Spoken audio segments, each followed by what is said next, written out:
नमो बुद्धाय।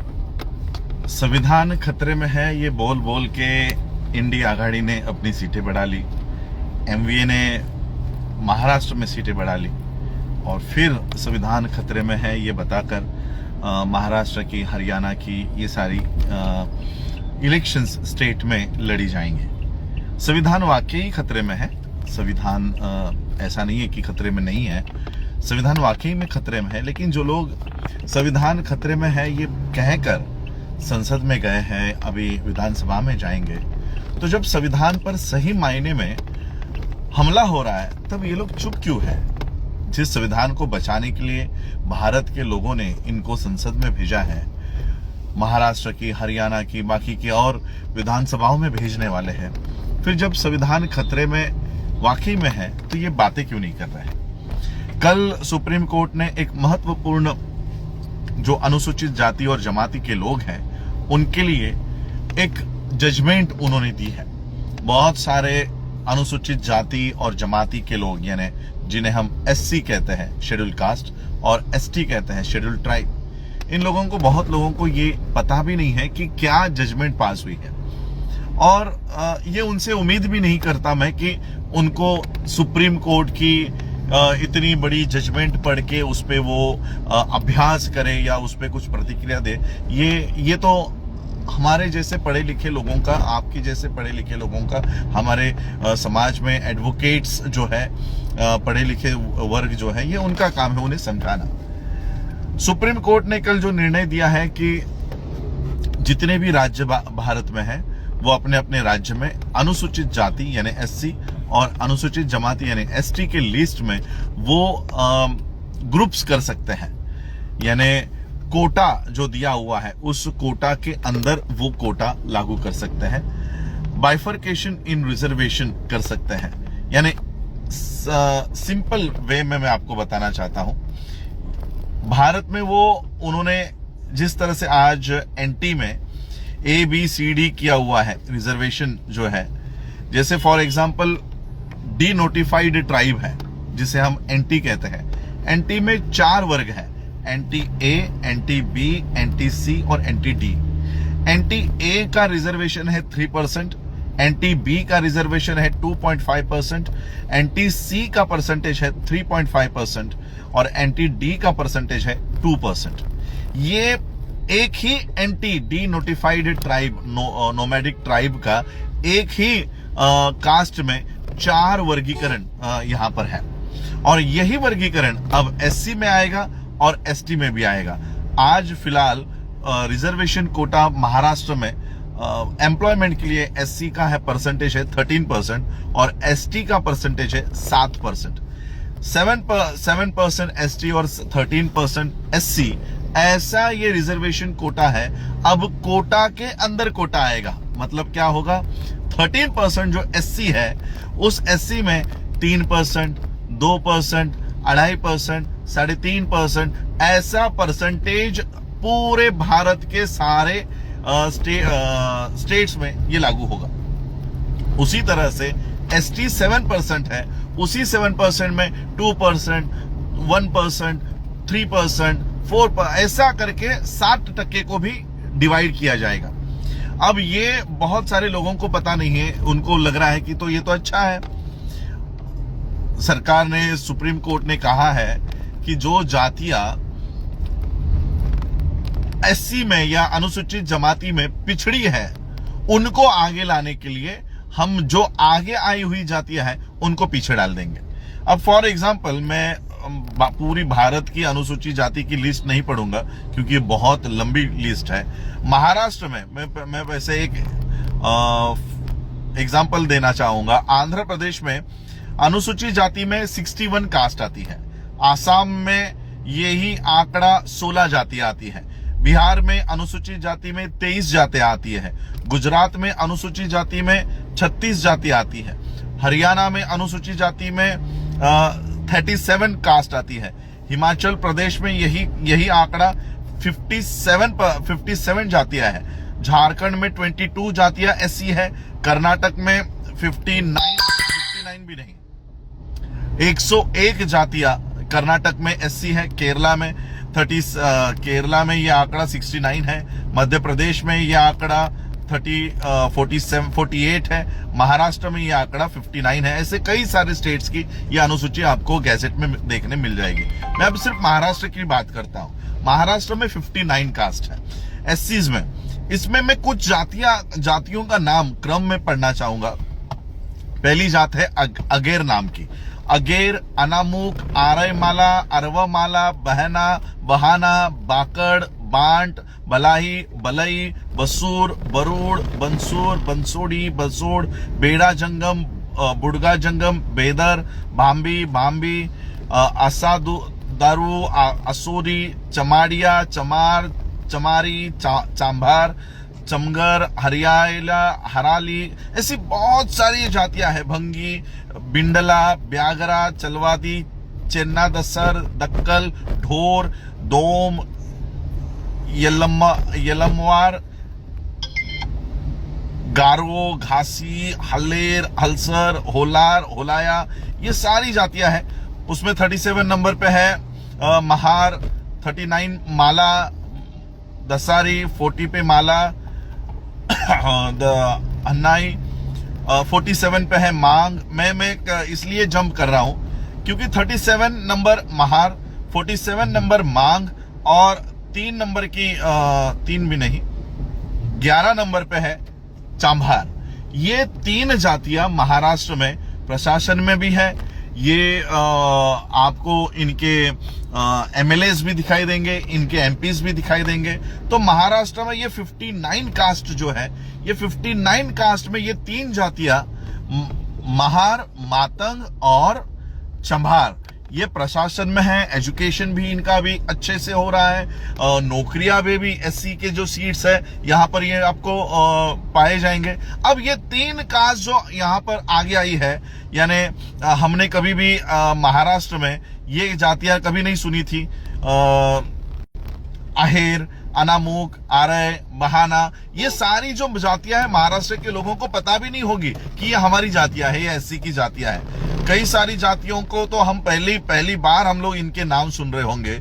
अब ये जो जातियां हैं जिसके बारे में हम जानते भी नहीं है या उनकी पॉपुलेशन भी बहुत कम होगी, ऐसे जातियों का ग्रुप बनाकर उनको ए कैटेगरी में रखेंगे, यानी एससी ए में कौन सी जातियां आएंगी? जो शासन में, प्रशासन में, एजुकेशन में वो है ही नहीं, ऐसे जातियों को ए में डालेंगे और उनको एक सर्टेन परसेंटेज देंगे। 13% को डिवाइड कर दिया जाएगा 4 भागों में और 13% को डिवाइड करके किसी को 3.5%, किसी को 2.5%, किसी को 4%, और जो जातियां प्रशासन में है, जो जातियां एजुकेशन में है, जो जातियां नौकरियों में है, उनको सबसे आखिरी में डाला जाएगा। हमें इससे भी दिक्कत नहीं है, लेकिन इससे क्या होगा?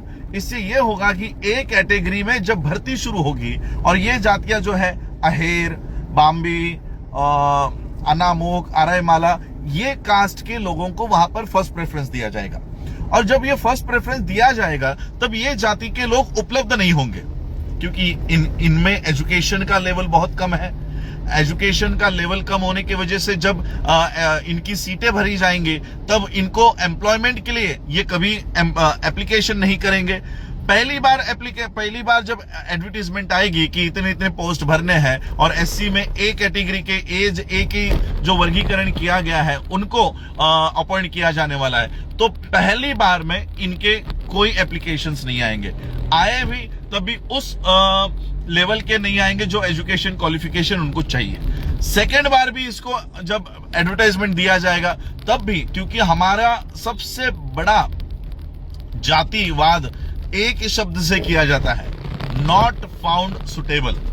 हम लोगों को जातियों की गालियां नहीं दी जाती, हमें हमारे रिमार्क में जब अपॉइंटमेंट की या हमारे इंटरव्यूज चलते हैं तो रिमार्क में हमें गाली दी जाती है और वो गाली का नाम है not found suitable. Candidate not found suitable, ये एट्रोसिटी से भी भयानक गाली हम लोगों को दी जाती है। यानी हम लोग इंटरव्यूज के लिए भी जाते हैं तब भी हमारे सामने लिखा जाता है कि नॉट फाउंड सुटेबल। ऐसा 3 बार होने के बाद, वो कास्ट के लोग नहीं मिलने के बाद, वो कास्ट या वो रिजर्वेशन सीधा डी रिजर्व हो जाएगा।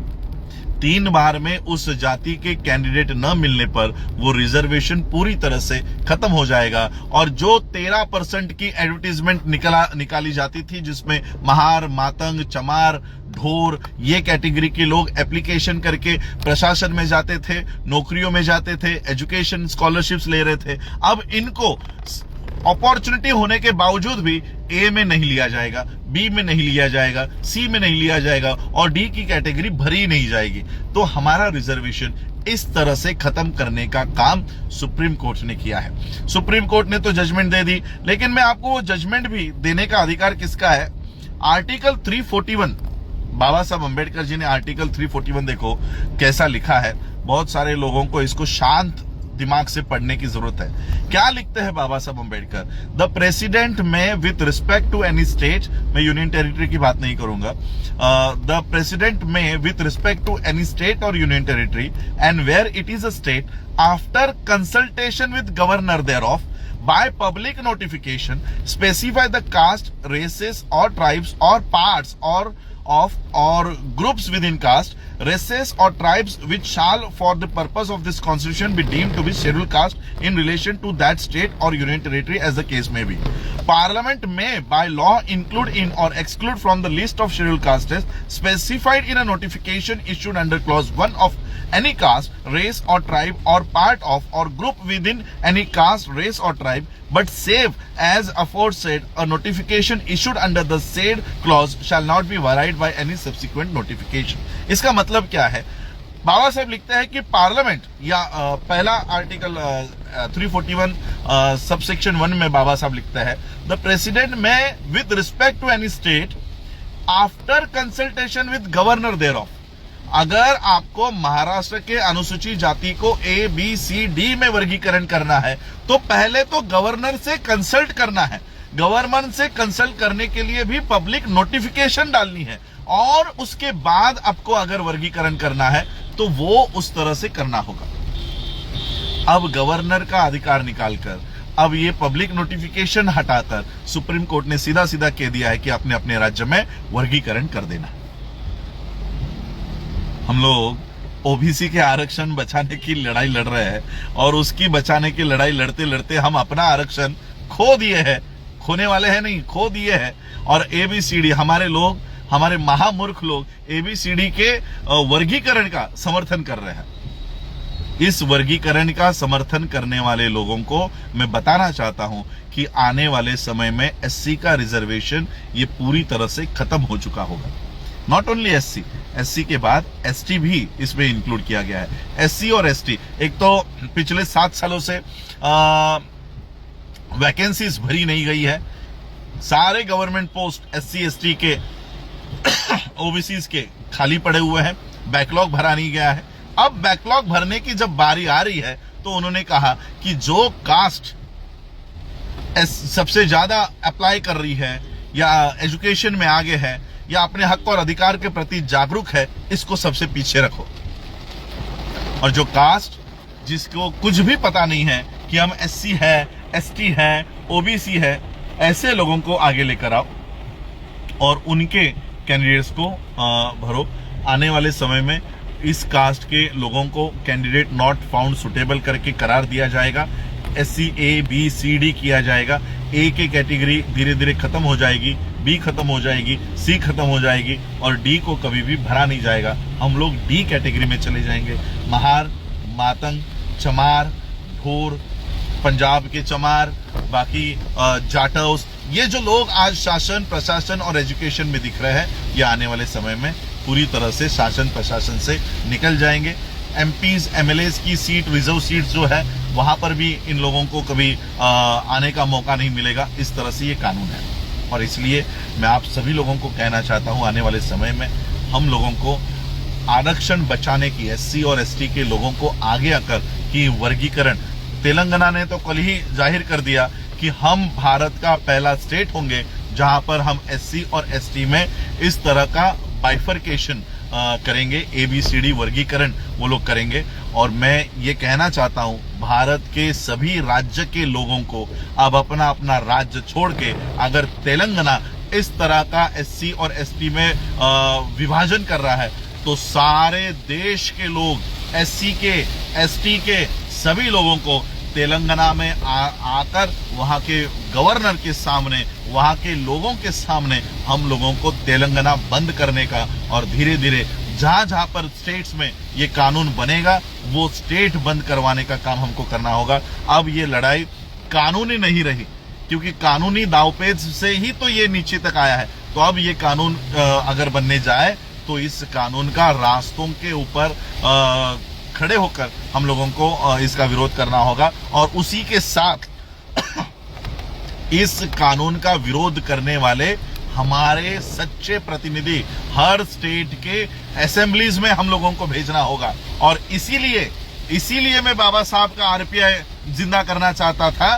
कि आज सभी स्टेट्स में ये काम होने जा रहा है। हमारे लोगों को प्रशासन से बाहर निकाला जाएगा, पॉलिटिक्स से बाहर निकाला जाएगा, एजुकेशन से बाहर निकाला जाएगा। और हमारे जो गधे 131 दलाल एमपीज संसद में बैठे हैं, ये इसके ऊपर मुंह तक नहीं खोलेंगे। और इसलिए हमें हमारे सच्चे प्रतिनिधि, सच्चे और पढ़े लिखे प्रतिनिधि, ऐसे नहीं कि मुझे बोलने नहीं दिया जा रहा, मुझे अत्याचार किया जा रहा है, ऐसे वाले नहीं, हमें स्ट्रांग प्रतिनिधि, पढ़े लिखे प्रतिनिधि हम लोगों को संसद में और विधान भवन में, विधानसभाओं में हम लोगों को भेजना है।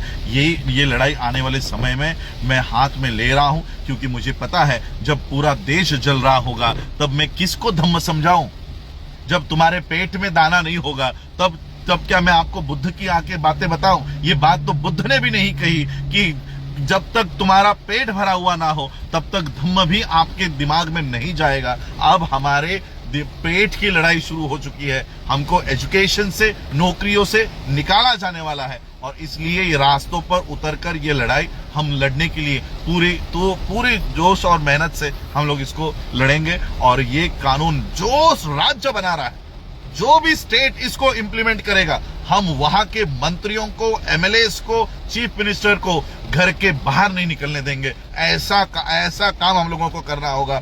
2 अप्रैल 2018 अगर यहाँ की व्यवस्था भूल गई होगी तो हमें उनको फिर से ये दिन याद दिलाना पड़ेगा कि अगर हमारे एट्रोसिटी एक्ट में तुम छेड़खानी करते हो तो हम क्या कर सकते हैं। यहाँ तो पूरा का पूरा एससी एसटी रिजर्वेशन तुम लोग खत्म कर रहे हो। और ऐसे हालात में हम घर पर चूड़ियां पहनकर नहीं बैठने वाले हैं। हम रास्तों पे उतर के जितने भी एमपी एमएलएस, एमपीज तो यहाँ पर रोल नहीं आएगा, जितने भी एमएलए इसके फॉर में वोट करेंगे या इस कानून को लागू करने का काम करेंगे, सबसे पहले तो एससी के एमएलएस को पीटेंगे, एससी के एमएलएस को पीटेंगे। उसके बाद जनरल वालों की बारी आएगी, सीएम की बारी आएगी। तो यही मैं आज आप लोगों को समझाना चाह रहा था कि एससी का और एसटी का रिजर्वेशन खत्म हो चुका है। बस राज्यों को वो लागू करने की देर है।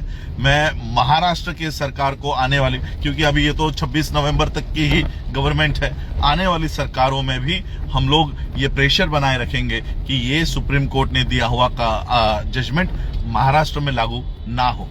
बस यही समझाने के लिए मैं आज आपको, क्योंकि बहुत सारे हमारे और वर्गीकरण का हमारे ही नालायक लोगों ने कई सारे स्टेट्स में जाकर इसका समर्थन किया हुआ है कि वर्गीकरण होना चाहिए। अब क्यों होना चाहिए ये कभी इन्होंने बताया नहीं, लेकिन ABCD ये बाइफर्केशन अगर एससी में हो जाए और एसटी में हो जाए तो हमारे जो कैंडिडेट सुटेबल होने के बावजूद भी ABCD में कभी अप्लाई नहीं कर पाएंगे और कैंडिडेट नॉट सुटेबल कहकर हमारी जो रिजर्वेशन है, ये डी रिजर्व, ये जो सीट्स है ये डी रिजर्व कर दी जाएंगी। इसलिए हम लोगों को इस कानून के खिलाफ लड़ना है। जय भीम, नमो बुद्धाय।